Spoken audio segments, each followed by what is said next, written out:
பட்டீஸ்வரர் கோயில்ல எஸ்பி பாண்டியராஜன் வந்து அந்த ரொம்ப தவறுங்கன்னா அந்த வீடியோவை நான் பார்த்தேன்.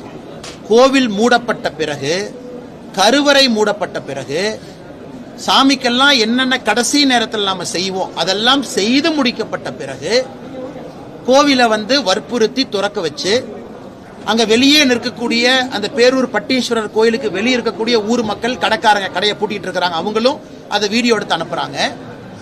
அப்படி சண்டை போட்டு கோவிலை திறந்து கடவுள்கிட்ட போய் அப்படி என்ன பிரார்த்தனை வைக்க போறாங்க?